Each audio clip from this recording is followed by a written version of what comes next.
തമിഴ്നാട്ടിൽ ഒരു ദൈവമുണ്ട്. പൂവിന്റെ മണമല്ല, കള്ളിന്റെ മണമുള്ള ദൈവം. ക്ഷേത്രത്തിന്റെ നടുക്കല്ല, ഗ്രാമത്തിന്റെ അതിർത്തിയിൽ നിൽക്കുന്ന ദൈവം. ആളുകൾ അദ്ദേഹത്തെ സ്നേഹിക്കുകയല്ല ചെയ്യുന്നത്, ബഹുമാനിക്കുകയാണ് ചെയ്യുന്നത്. അവന്റെ പേര് കറുപ്പുസ്വാമി. കറുപ്പുസ്വാമി തമിഴ്നാട്ടിലെ ഒരു കാവൽ ദൈവമാണ്. ഗ്രാമത്തെ കള്ളന്മാരിൽ നിന്ന്, ദുഷ്ടശക്തികളിൽ നിന്ന്, അനീതികളിൽ നിന്ന്, രോഗങ്ങളിൽ നിന്ന് കാക്കുന്ന ഭീകര ശക്തി. അതുകൊണ്ട് തമിഴ്നാട്ടിലെ ഗ്രാമത്തിന്റെ അതിർത്തികളിൽ, കാടുകളിൽ, വഴിയരികിൽ കറുപ്പുസ്വാമിയുടെ ക്ഷേത്രങ്ങളുള്ളത്.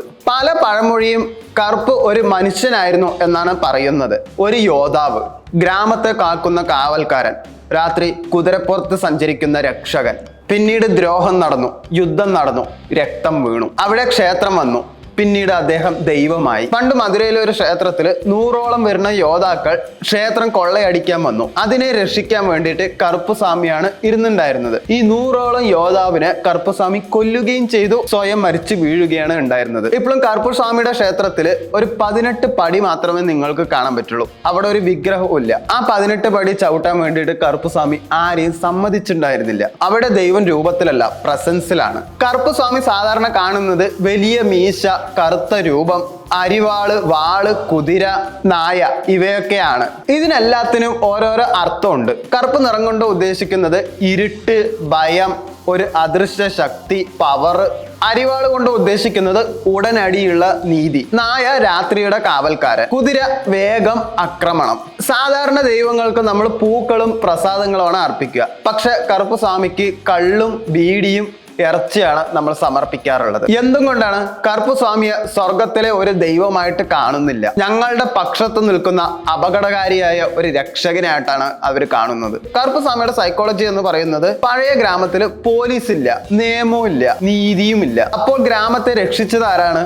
കോപമുള്ള യോദ്ധാക്കൾ. അതുകൊണ്ട് ഹിസ്റ്റോറിയൻസ് പറയുന്നത് കറുപ്പുസ്വാമി ഡിഫൈനഡ് ആയിട്ടുള്ള ഒരു വാരിയർ ആകാം എന്നാണ് പറയുന്നത്. എന്തിനാ സൂര്യയുടെ ക്യാരക്ടറിനും ആ പടത്തിനും കറുപ്പ് എന്ന് പേര് കൊടുത്തത്? കാരണം ആ പേര് തമിഴ്നാട്ടിലെ ജനങ്ങൾ സബ് കോൺഷ്യസ്ലി നന്നായിട്ട് ടച്ച് ചെയ്യും. RJ ബാലാജി സംവിധാനം ചെയ്തത് ഒരു സിമ്പിൾ മാസ് സിനിമയല്ല. അദ്ദേഹം ആ സിനിമയിൽ മിക്സ് ചെയ്തത് ഗ്രാമദൈവം, ജനങ്ങളുടെ കോപം, കറപ്ഷൻ, ഫ്രസ്ട്രേഷൻ, നിയമത്തോടുള്ള നിരാശ, പ്രതികാര ഫാന്റസി. കാരണം ഈ സിനിമയിൽ സൂര്യയുടെ ക്യാരക്ടർ എടുത്ത് നോക്കിക്കോളൂ. അടക്കിയ കോപം, ശിക്ഷിക്കുന്ന എനർജി, ഇന്റൻസ് ആയിട്ടുള്ള കണ്ണുകൾ, പോരാത്തതിന് രക്ഷകന്റെ റോളും. അപ്പൊ കാണുന്ന ഓഡിയൻസും സിനിമയിലും കറക്റ്റ് ആയിട്ട് പറയുന്നത്, എന്തെങ്കിലും പ്രശ്നങ്ങൾ വരുമ്പോൾ അതിനെ രക്ഷിക്കാൻ വേണ്ടിയിട്ട് കറുപ്പുസ്വാമി വരും എന്ന ഫീലിങ്സ് ആണ് RJ ബാലാജി ഇവിടെ ഇമോഷൻസ് ആയിട്ട് ഉപയോഗിച്ചിരിക്കുന്നത്. മലയാളികൾക്ക് ഇത് വെറും മാസ് മസാല എന്റർടൈനർ തന്നെയായിരിക്കും. പക്ഷെ തമിഴന്മാർക്ക് അവർ സബ് കോൺഷ്യസ്ലി വിചാരിക്കുന്നത് ഗ്രാമദൈവം, ഭയം, പഴയ ഗ്രാമ ഓർമ്മകള്, വിശ്വാസം, പ്രതികാരത്തിനുള്ള ഫാന്റസി ഇവയെല്ലാം ടച്ച് ചെയ്യും. മറ്റു ദൈവങ്ങൾ ജനങ്ങളെ അനുഗ്രഹിക്കുമ്പോൾ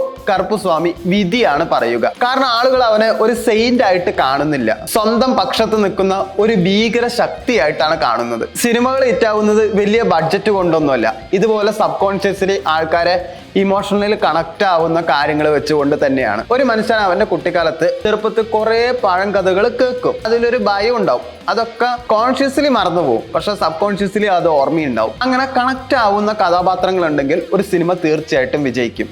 അതാണ് കറുപ്പ് എന്ന സിനിമ വിജയിക്കാനും കാരണം.